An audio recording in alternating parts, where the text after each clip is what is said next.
Hi, this is Andy Quick. I'd like to introduce you to eBot. eBot was a robot that I created in 2018 that won the inaugural bot competition for the Genius Bot competition in 2018. We created eBot very early on in our RPA journey initially to simply take the burden off of the administration of the RPA program. We were spending time tracking robot ideas, creating business cases, sort of managing the end-to-end administration of the RPA program. So I built eBot to be an interactive email robot that would do all of these admin tasks. So it has its own email address, and whether you're a developer, if you're just somebody in the user community that has an automation idea, if you're a sponsor of a bot, if you're somebody like me who's managing an RPA program, eBot's a central place that it does all that kind of work for you. It basically follows a workflow according to our delivery process. It knows lots of commands. It can do over 75 things, and we keep adding to it. It makes sure that everybody's following a standard process. So it ensures governance of the RPA delivery process. It has registered, it's almost at 1,000 ideas across the company. So it's been a great capture tool to get a list of automation ideas from around the company, and people really like it. It's very simple. It uses email. It's not super sophisticated, but it does a lot of work. It's currently processing about 1,400 transactions per month, and that is just transactions associated with administration of the RPA program. So it saved us thousands of hours of time and allows us to focus on what's most important, and that's coming up with strategy for automation and building bots.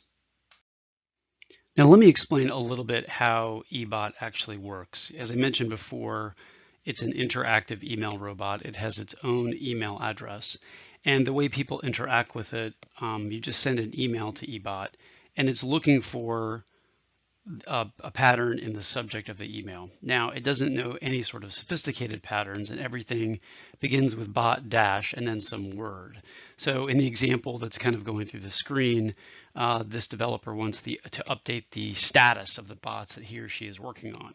So it takes the subject line and it identifies the status part of it, and then it actually calls another task, another bot, so to speak, that performs that particular function.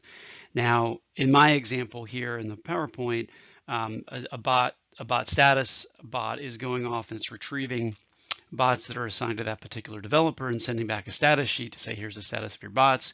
You can fill out the status and send it back, and that's an interaction. Now, from a developer perspective, in this example, the appearance is you're dealing with one robot that's doing all this work. But the architecture of this is such that you could grow eBot infinitely by simply just adding these additional commands.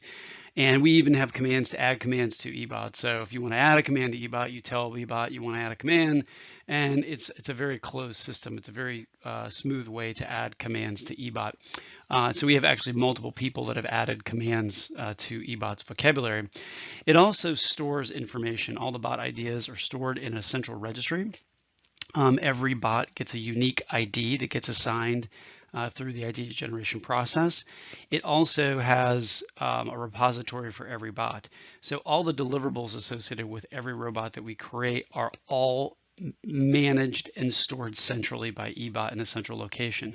So if you need to retrieve information about bots or anything you want to know about any bot in its status, its deliverables, anything you want, you just tell eBot you want that information and it gives it to you. So this is a handy tool to use for all kinds of interactions. And now on this slide, I'm only showing you a subset of all the things that eBot can do, but it's growing in its vocabulary every month.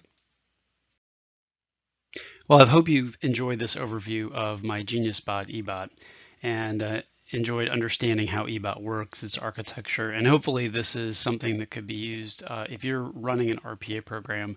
Hopefully this is something that you could replicate for your own organization to help you manage the RPA program. It has saved me personally a lot of time. It saves our developers time. It saves everybody involved in the RPA program thousands and thousands of hours, and really frees us up to focus on things that are most important.